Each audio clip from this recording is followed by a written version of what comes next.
படிங்க, பைபிள் அழகா இருக்கு. சங்கீதக்காரனாகிய தாவீது சொல்லுகிறார், எருசலேமின் சமாதானத்திற்காக என்ன செய்யணும்? வேண்டிக் கொள்ளணும். உன்னை நேசிக்கிறவர்கள் எப்படி இருப்பாங்க? சுகித்திருப்பார்களாக. அல்லேலூயா. சரி, இப்போ நமக்கு ஒரு சின்ன ஒரு 2 நிமிஷம் மட்டும் உங்களுக்கு விளம்பரம் சொல்லிடுறேன். இப்போ நமக்கு எல்லாருக்கும் தெரியும், உலக அளவில் என்ன இருக்கு? ஒரு யுத்தம் நடந்துகிட்டு இருக்கு, பெரிய யுத்தம் நடந்துகிட்டு இருக்குது. யுத்த மேகங்கள்ல பெரிய அளவில் யுத்தம் நடந்துகிட்டு இருக்குது. அப்போ இந்த யுத்தத்தின் நடுவில் யார் பக்கம் நியாயம் இருக்குது நமக்கே தெரியல, குழம்புது. ஏன் என்ன நடக்குது? ஏன் இஸ்ரேல் போய் ஈரானை போய் தாக்கிக்கிட்டு இருக்குது? இதெல்லாம் தேவையா அப்படின்னு சொன்னா ஒரு சின்ன ஒரு 5 நிமிடம் நீங்க கவனிங்க. அதுக்கப்புறம் கவனித்து அவன் செபிக்கும் பொழுது ஆண்டவர் பெரிய ஒரு அற்புதம் செய்ய போறாரு. அல்லேலூயா. இந்த யுத்தம் முடியணும், அதுல எந்த மாற்று கருத்தும் கிடையாது. ஆனா அதுக்கு முன்னாடி சில உண்மைகள் நமக்கு என்ன செய்யணும்? தெரிந்திருக்கணும். சரி, இந்த ஈரான் தேசத்துல ஏன் போய் இஸ்ரேல் அட்டாக் பண்ணாங்க அப்படின்னு சொன்னா, 1979ஆம் ஆண்டு வரைக்கும் இஸ்ரேலும் ஈரானும் நட்பு நாடுகள். இந்த நாடு நட்பு நாடு. நல்லா கவனிங்க, நட்பு நாடுகள். இவங்க ஆயில், ஈரான்ல இருந்த ஆயில் யாரு கொடுப்பாங்க? இஸ்ரேல் கொடுப்பாங்க. இஸ்ரேலுடைய தொழில்நுட்பங்கள், இஸ்ரேலுடைய ராணுவ ஆயுதங்களை யாரு கொடுப்பாங்க? ஈரான் நாட்டு கொடுப்பாங்க. இப்படி நல்ல உறவுகளில் இருந்த சமயத்துலதான் 1979ஆம் ஆண்டிலே அங்கே கோமேனி என்று சொல்லக்கூடியவர், இப்ப இருக்கிற கோமேனி இல்ல, இதுக்கு முன்னாடி இன்னொருத்தர் இருந்தாரு, அவர் பேர் என்னதான்? கோமேனி தான். அவர் என்ன செஞ்சாருன்னு சொன்னீங்கன்னா, ஆட்சியை பிடிக்கிறாரு, புரட்சியை ஏற்படுத்துறாரு. மக்கள் தேர்ந்தெடுத்து வரல, புரட்சியின் மூலமா ஆட்சியை பிடிக்கிறாங்க. பிடிச்சு கொஞ்ச நாள் அவங்க அனௌன்ஸ் பண்ணதான செய்தி, அடுத்த நாள் பேப்பர்ல வந்த செய்தி, இஸ்ரேல் எங்களுக்கு என்ன தேசம்? நட்பு நாடு அல்ல. அல்லேலூயா.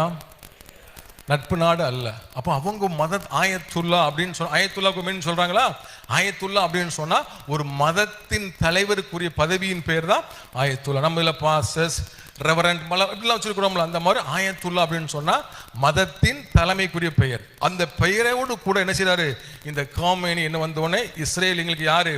எதிரி நாடு, அது ஒரு நாடே இல்லைங்க, நாங்கள் கன்சிடர் பண்ணவே இல்லை என்று சொன்னார்கள். அடுத்து கொஞ்ச நாள் கழிச்சு ஒரு 10 வருஷத்து அவர் இறந்து போனார்.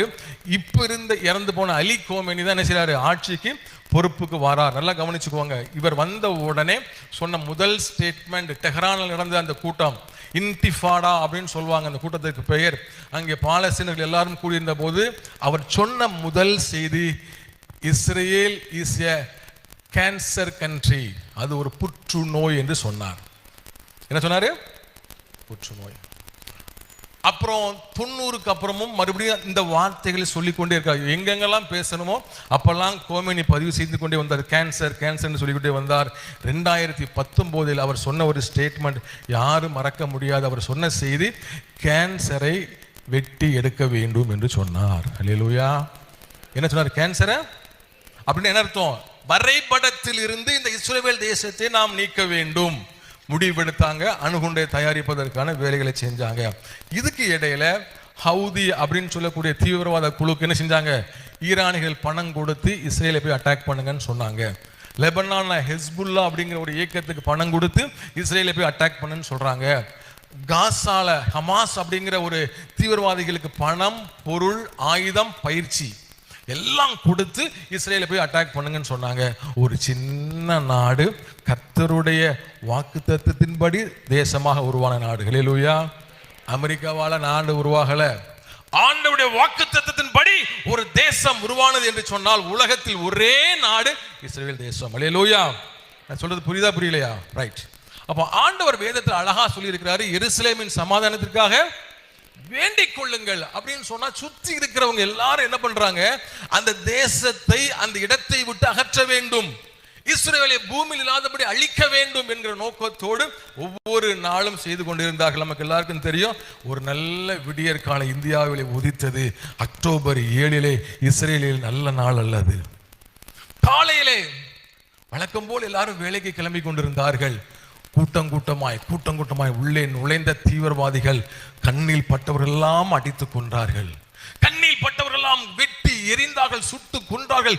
என்னென்ன அக்கிரமங்களை செய்ய முடியுமோ கையினாலே பிள்ளைகளை கிழித்து போட்டார்கள். வரலாற்றிலே பதிவு செய்யப்பட்டிருக்கிறது, வீடியோ காட்சியில் இருக்கிறது. யாரும் மறைக்க முடியாது. இதற்கு பின்னணியிலே செயல்பட்டது, பணத்தையும் பொருளையும் சூத்திரதாரியாய் செயல்பட்டவர் இப்பொழுது கொல்லப்பட்டாரே, அலி கோமேனி.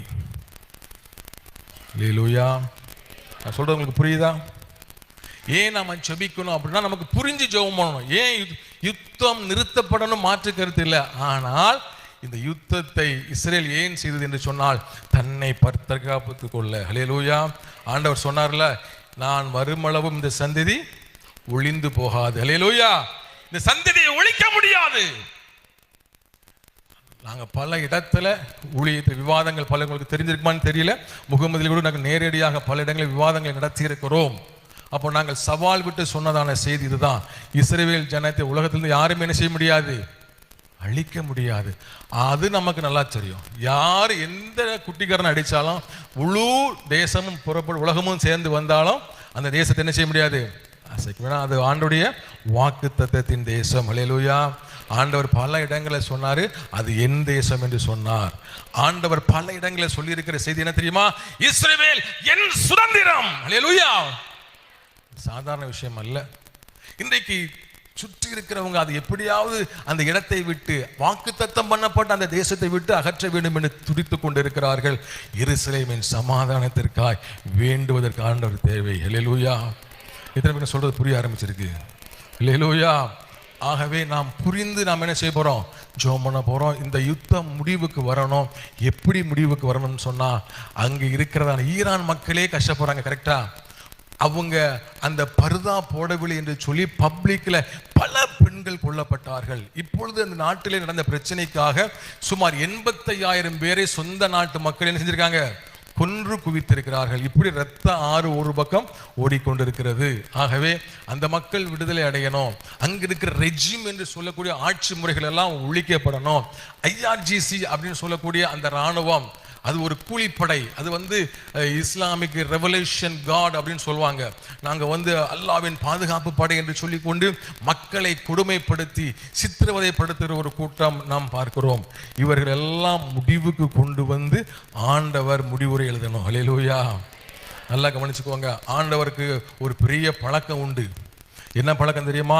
இஸ்ரவேல் ஜனங்கள் எகிப்து தேசத்திலிருந்து புறப்பட்டு கொண்டு வந்த போது ஒரு கூட்டம் அவரை வழிமறித்தது. யார் தெரியுமா? அமலேக்கு. இந்த அமலேக்கியர் என்பவன் சாதாரணமானவன் அல்ல. அவன் ஒரு டெசர்ட் வாசி. அவன் ஒரு பாலைவன பிரதேசத்தில் வாழ்ந்தவன். ஒரு சிறு கூட்டம் அமலேக்கு எதிர்த்து வந்து தேவ ஜனங்களோடு யுத்தம் பண்ணி கொண்டிருந்தான். ஆண்டவர் இஸ்ரவேலுக்கு தேசத்தை கொடுத்த பிறகு கொஞ்ச நாள் கழிச்சு ஆண்டவர் சொன்னார், வழியிலே அமலேக்கு என்பவன் வழிமறித்தானே, அது என் மனதிலே வைத்திருக்கிறேன் என்று சொன்னார். ஹல்லேலூயா.